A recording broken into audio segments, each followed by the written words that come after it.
नमस्कार, मी राजेंद्र तिडके आणि आपण पाहत आहात युवा दर्पण लाईव्ह। सुरुवातीला पाहूया आता आजच्या ठळक घडामोडी। मुंबईत ठाकरे कुटुंब 30 वर्षांनंतर सत्तेतून बाहेर, पहिल्यांदाच भाजपचा महापौर बनू शकतो। मनपा निकाल 23 ठिकाणी भाजप आघाडीवर, फडणवीस म्हणाले भाजपने पुन्हा इतिहास रचला। लातूरने काँग्रेसची प्रतिष्ठा वाचवली, रवींद्र चव्हाण यांचे विलासरावांवरील विधान भाजपला भोवले।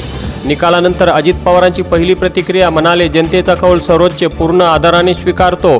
आणि मराठवाडा ते मुंबईपर्यंत MIMची मुसंडी, 13 महानगरपालिकेत एकूण 95 उमेदवार विजयी। आणि आता बातमीपत्र बीड जिल्ह्याचं आणि राज्यातील इतर घडामोडींचं सविस्तर। संपूर्ण महाराष्ट्रात भारतीय जनता पार्टीला बहुतांश महानगरपालिका निवडणुकीत मोठे यश मिळाले असल्याने बीड येथील भाजपच्या निष्ठावंत कार्यकर्त्यांकडून बीड शहरात आनंद उत्सव साजरा करण्यात आला। बीड नगरपालिकेत अजितदादांनी जास्त लक्ष दिलं, म्हणूनच पुणे, पिंपरी चिंचवड महानगरपालिकेत त्यांचा दारुण पराभव झाला असे म्हणत आता तरी अजितदादांनी बीडच्या पालकमंत्री पदाचा राजीनामा द्यावा असा सल्ला यावेळी देत भाजपच्या निष्ठावंत कार्यकर्त्यांनी आनंद उत्सव साजरा केला। यावेळी भाजपा शहर अध्यक्ष अशोक लोढा, ज्येष्ठ नेते सर्जेराव तात्या तांदळे, मदन चव्हाण, संध्या राजपूत यांच्यासह बीड शहरातील असंख्य कार्यकर्त्यांची उपस्थिती होती।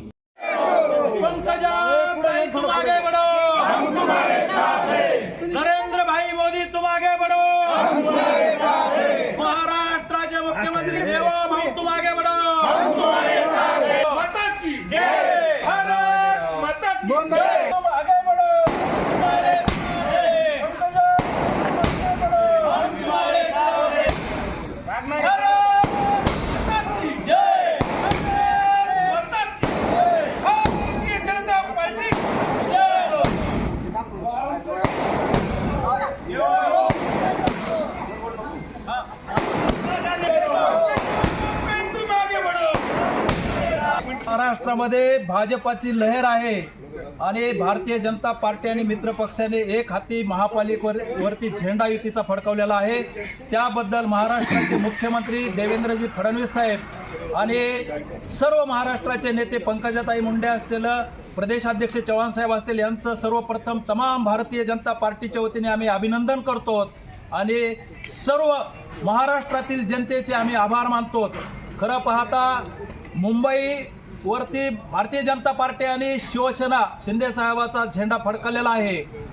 मी आपल्याला सांगल की राष्ट्रवादीच्या काही नेत्यांनी बीड जिल्ह्यामध्ये प्रतिष्ठेचं केलं नगरपालिकेला आणि पुणे, पिंपरी चिंचवड आणि पुण्यामध्ये स्वतःचा खुटा उपटून घेतला, याचा आम्हाला अतिशय आनंद वाटत आहे। पंकजाताई मुंडे असल्याला, सुरेश अण्णा धस असतील यांनी पुण्यामध्ये आणि पिंपरी गेवराई तालुक्यातील तलवाडा येथील गाव तलाव संरक्षण भिंतीलगतच्या अतिक्रमण उठवण्यासंदर्भात जिल्हाधिकारी बीड, BDO गेवराई, ग्रामसेवक, प्रशासक, तलवाडा ग्रामपंचायत यांना वेळोवेळी स्वाभिमानी शेतकरी संघटनेचे उपयुवा जिल्हाध्यक्ष शेख खिजर जैनुद्दीन व जयदेव शिंगणे यांनी निवेदने देऊनही हे अतिक्रमण उठवण्याची मागणी केली होती।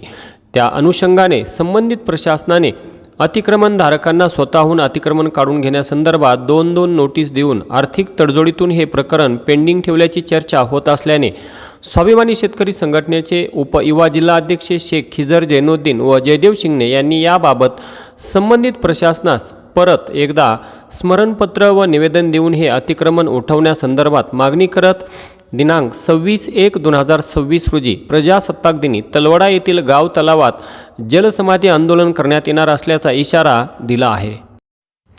शेतातील पाईपलाईन आणि बांधाच्या वादातून आपल्या 9 वर्षीय सख्या चुलत भावाचा दोरीने गळा आवळून खून करणाऱ्या आरोपीला अंबाजोगाई जिल्हा सत्र न्यायालयाने जन्मठेप आणि 15,000 रुपये दंडाची शिक्षा सुनावली आहे।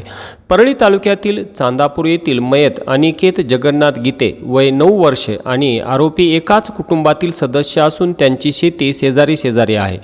शेतातील पाईपलाईन आणि बांधाचा वाद व इतर घरगुती कारणांमुळे त्यांच्यात वाद होते। दिनांक 15 डिसेंबर 2018 रोजी दुपारी 12 ते 5च्या दरम्यान आरोपींनी संगनमत करून लहानगा अनिकेत हा घरात एकटाच असताना सुती दोरीने त्याचा गळा आवळून खून केला आणि पुरावा नष्ट करण्याच्या उद्देशाने त्याचे प्रेत घरातील पाण्याच्या हौदात उभे करून ठेवले होते। या प्रकरणी अंबाजोगाई येथील जिल्हा व सत्र न्यायालयाने दोन्ही बाजूंचा युक्तिवाद आणि 12 साक्षीदारांची साक्ष ग्राह्य धरून दिनांक 15 जानेवारी 2026 रोजी मुख्य आरोपी अतुल वैजनाथ गीते वय 21 वर्ष याला खून आणि पुरावा नष्ट करण्याअंतर्गत जन्मठेप आणि 15,000 रुपये दंड ठोठावण्यात आला, तर इतर आरोपी रवी वैजनाथ गीते, वैजनाथ रंगनाथ गीते आणि आशाबाई वैजनाथ गीते यांना 3 वर्षे सक्त मजुरी आणि 5,000 रुपये दंडाची शिक्षा सुनावण्यात आली आहे। या प्रकरणी सरकार पक्षातर्फे अतिरिक्त सरकारी अभियोक्ता बाळासाहेब माणिकराव लोमटे यांनी प्रभावी युक्तिवाद केला। त्यांना ॲडव्होकेट शिवाजी व्यंकटराव गुंडे यांनी सहकार्य केले।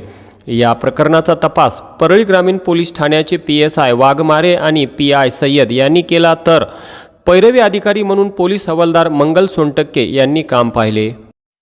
परळी येथे रेल्वे स्थानकातून 2 दिवसांपूर्वी ताब्यात घेण्यात आलेल्या एका महिलेला बीड जिल्हा रुग्णालयातील वॉर्ड क्रमांक 6 मधील संकटग्रस्त महिला निवारण सुखी केंद्रात ठेवण्यात आले होते।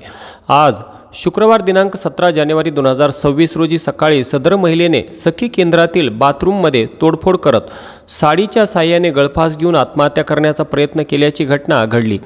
यामुळे बीड जिल्हा रुग्णालयात एकच गोंधळ उडाला होता। हा प्रकार लक्षात येताच घटनास्थळी उपस्थित सखी केंद्रातील कर्मचारी आणि पोलिसांनी तात्काळ हस्तक्षेप करून महिलेचा प्राण वाचवला। त्यानंतर संबंधित महिलेला बीड शहर पोलिसांच्या ताब्यात देण्यात आले।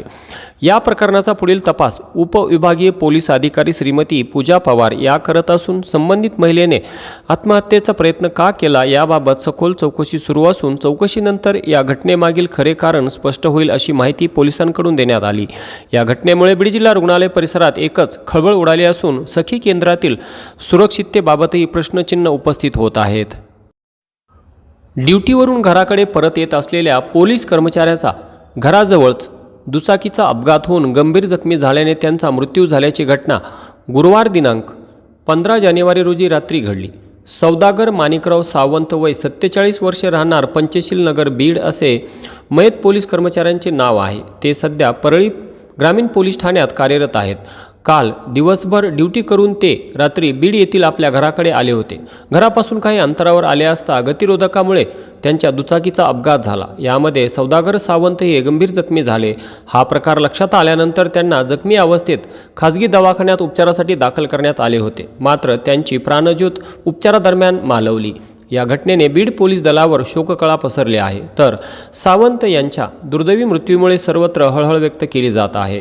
दरम्यान सावंत यांच्या अपघाताचा CCTV फुटेज बाहेर आला असून ते घराकडे येत असताना दुचाकीवरून जोरात पडल्याचे दिसत आहे। रस्ता हा निर्मनुष्य होता, त्यामुळे त्यांची दुचाकी ही गतिरोधकावर आदळून हा अपघात घडल्याचे या CCTV व्हिडिओमध्ये दिसून येत आहे। आणि याचबरोबर आजचं बातमीपत्र संपलं। उद्या पुन्हा भेटू काही नव्या आणि ताज्या घडामोडींसह। तोपर्यंत पाहत राहा युवा दर्पण लाईव्ह चॅनल, लाईक करा, सबस्क्राईब करा आणि खाली दिलेल्या बेल आयकॉनला प्रेस करा। तोपर्यंत नमस्कार।